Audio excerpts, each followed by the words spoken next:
자비로우신 하나님 아버지, 무거운 짐을 지고 가는 인생들에게 수고하고 무거운 짐 지는 자들 다 내게로 오라 하셨는데,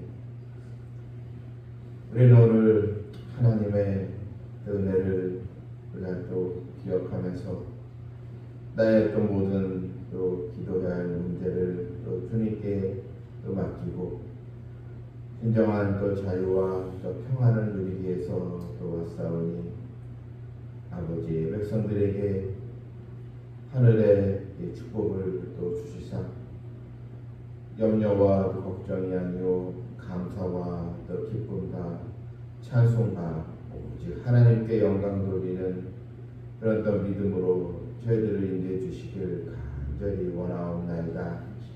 연일 또 무더위에 우리의 또 몸이 또 힘들고 피곤하기도 하지만, 그러나 우리의 마음은 주님을 향한 뜨거운 열정으로 늘 또 솟아오르 계셔서 주님이 주시는 그 은혜를 더 우리가 받기 원하오니, 사랑하는 백성들의 또 근무하는 일터와 우리 또 자녀들과 각 가정마다 우리 하나님의 돕는 손길이 있게 해주시고, 수고에 땀이 헛되지 않도록 하나님께서 또 축복의 열매를 많이 맺게 해주시길 또 원하옵나이다.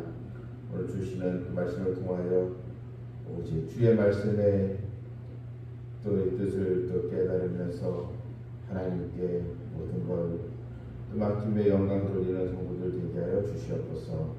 예수님의 이름으로 기도하옵나이다. 아멘. 339장 드리겠습니다.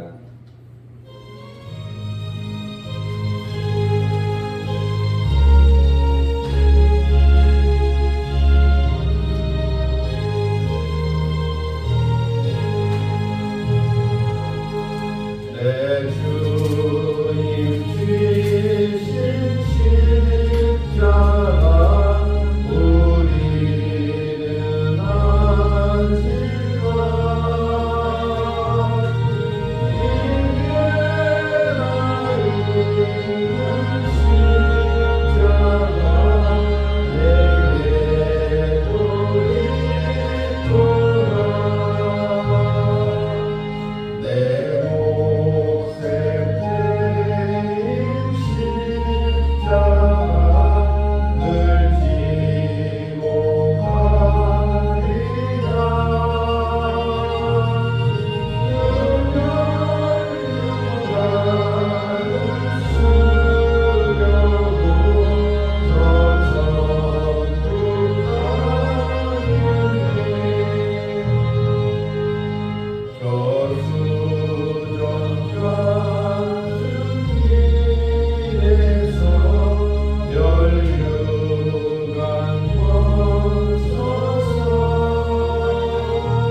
요한복음 7장 17절 14절 말씀까지 보겠습니다. 17절부터 사람이 하나님의 뜻을 행하려 하면 이 교훈이 하나님께로 왔는지 내가 스스로 말함인지 알리라. 스스로 말하는 자는 자기 영광만 구하되 보내신 이의 영광을 구하는 자는 참되니 그 속에 불의가 없느니라. 모세가 너에게 율법을 주지 아니했느냐? 너에게 율법을 지키는 자가 없도다. 너희가 어찌하여 나를 죽이려 하느냐? 우리가 대답하되 당신은 귀신이 들렸도다. 누가 당신을 죽이려 하나이까? 예수께서 대답하여 이르시되 내가 한 가지 일을 행하며 너희가 다 이로 말미암아 이상히 여기는도다. 모세가 너희에게 할례를 행했으니 그러나 할례는 모세에게서 난 것이 아니요 조상들에게서 난 것이라. 그러므로 너희가 안식일에도 사람에게 할례를 행하느니라. 모세 율법을 범하지 아니하려고 사람의 안식일에도 할례를 받는 일이 있거든. 내가 안식일에 사람의 전신을 건전하게 하는 것으로 너희가 내게 노여워하느냐? 외모로 판단하지 말고 공의롭게 판단하라 하시니라. 아멘. 주님은 17절 말씀에서 사람이 하나님의 뜻을 행하려 하면, 여기서 사람이 하나님의 뜻을 행하려 한다. 이것은 정말 사람이 하나님의 뜻을 살고 싶은 그 마음이 있다면 하나님 말씀에 순종하고 그 말씀대로 살아가게 된다는 것입니다. 왜 우리에게 때로는 말씀이 들리지 않을까요? 또 말씀을 들어도 우리가 변하지 않고, 또 말씀을 이해하긴 하지만 또 말씀대로 살지 않는 이유가 또 무엇입니까? 그것은 하나님의 뜻을 행하려고 하는 그런 순종이 바로 우리에게 약하거나 없기 때문입니다. 오직 하나님의 뜻을 행하고자 한다면 우리 하나님의 말씀이 더 사모하는 마음으로 또 다가오고 말씀대로 살고자 하는 그런 또 믿음이 있고 또 순종하게 되는 것입니다. 본문 18절에서 스스로 이 말하는 자는 자기 영광만 구하되 보내신 이의 영광을 구하는 자는 참되니 그 속에 불의가 없느니라. 이 스스로 이 말하는 자는, 이것은 이제 하나님의 말씀을 자기 마음대로 해석하고 전하는 자를 이제 말합니다. 하나님 말씀에 순종하고자 하는 마음 없고 그냥 하나님의 말씀을 자기식으로 해석해서 그냥 말씀을 전하려고만 하는 그런 또 무리들, 이런 사람들은 하나님의 영광이 아니요 자기 영광을 구한다 했습니다.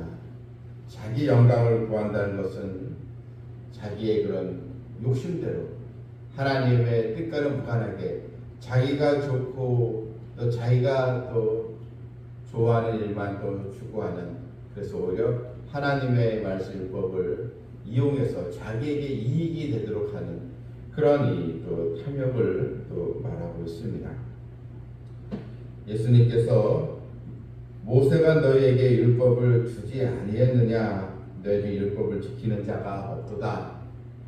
그들은 하나님의 이 말씀으로 율법을 알고 율법을 가르치시면서도 가르치고 있으면서도 자기들 실제로 율법을 행하지 않는다. 여러분, 율법의 기능이 무엇입니까? 죄를 깨닫게 하고 또 율법을 통해서 인간의 그런 죄가 얼마나 큰가 또 그것을 또 알면서 결국은 예수님을 바라보고 예수님을 또 의지하게 하고 하나님께서 보내신 예수님을 만나게 해주는, 이것이 율법의 기능이요 이제 목적인데, 그들은 하나님의 말씀 율법을 알고 있으면서도 실제로는 이 하나님의 말씀을 거부하고 있다. 이런 주님의 이 지적입니다. 이렇게 핵심을 지적하니까 이들은 당신은 귀신이 들렸도다. 이렇게 해서 오히려 주님을 더 협박을 하고 오히려 또 주님의 이 말씀을 또 거부하는 그들의 모습을 우리가 볼 수 있습니다. 주님은 계속해서 그들의 이런 위선적인 신앙의 행태를 주님은 또 지적을 또 하고 이제 계십니다. 21절에서 예수께서 대답하시되 내가 한 가지 일을 행하매 너희가 다 이로 말미암아 이상히 여기는도다. 여기서 한 가지 일은 요한복음 5장에서 이제 시작한 베데스다 연못에서 주님께서 38년 된 병자를 이제 고친 사건을 말하는데, 이때 이 병자를 고치셨는데 그때 그 날짜가 이제 안식일이었습니다. 이 안식일에 치료 행위를 했다, 이렇게 해서 주님을 지금 공격하고 있는 그들의 그 모습이었습니다. 그래서 주님은 22절에서 모세가 너희에게 할례를 행했으니, 이미 유대인의 남자가 태어나면 8일 만에 할례를 행하라, 이것이 하나님의 뜻이요 또 하나님 명령이지 않겠습니까? 할례라는 것은 외적인 표시입니다. 내가 하나님의 백성이라는 외적인 표시로서 이제 할례를 행하게 되는데, 그래서 태어나면 이 사람에게 이제 할례를 8일 만에 행하라, 이런 말씀인데, 그런데 이제 날짜가 이제 할례를 행하는 날짜가 이제 안식일이 되면, 그때 너희는 그러면 할례를 행하지 않느냐? 그러면 할례를 그 안식일에 그러면 할례를 하지 말아야 되느냐? 근데 계속 이제 사람들은 말씀대로 그 안식일이라도 그 아이가 그 안식일에 8일 되면 할례를 행했거든요. 이걸 이제 말씀을 하시면서 내가 안식일에 그 불쌍한 그 영혼 그 사람의 전신을 건전하게 했는데, 그 사람을 이 수렁에서 건져주고 내가 생명을 주었는데 이 일로 너희가 나에게 그것을 지적하고 잘못됐다고 말할 수 있느냐, 이렇게 주님께서 말씀을 하시는 것입니다. 그래서 너희는 바로 너무나 이중적이고 위선적이다. 그래서 24절에 외모로 판단하지 말고 공의롭게 판단하라. 자기 방식으로 판단하지 말고 이제 하나님의 뜻에 그것을 맞추고 순종하라. 주님의 이 말씀입니다. 여러분, 우리가 신앙생활을 또 하면 할수록 내 생각, 내 판단이 앞서는 것이 아니고 항상 하나님의 말씀이 나를 이끌어갈 수 있도록, 또한 주의 그 말씀에 내가 믿음으로 또 순종하며 나갈 수 있도록 우리는 또 하나님의 은혜를 또 구하면서 오직 하나님께 영광 돌리는 그런 신앙으로 나가야 될 줄 믿습니다. 오직 내 경험, 내 생각, 내가 하고자 하는 그런 또 의욕 거기에 맞추는 것이 아니고 오직 주님의 말씀 안에 거하고 하나님의 뜻에 순종하는 우리가 되기를 주님의 이름으로 축원합니다. 아멘. 하늘에 계신 우리 아버지여, 이름이 거룩히 여김을 받으시오며 나라가 임하옵시오며 뜻이 하늘에서 이룬 것 같이 땅에서도 이루어지이다. 오늘 우리에게 일용할 양식을 주시옵시고 우리가 우리에게 죄진 자를 사하여 준 것 같이 우리 죄를 사하여 주시옵고 우리를 시험에 들게 하지 마시옵고 다만 악에서 구하시옵소서. 나라와 권세와 영광이 아버지께 영원히 싸움나이다. 아멘. 하나님의 뜻을 행하고자 하는 그런 믿음으로 주의 말씀이 마음에 와닿고 순종하기를 기도합니다.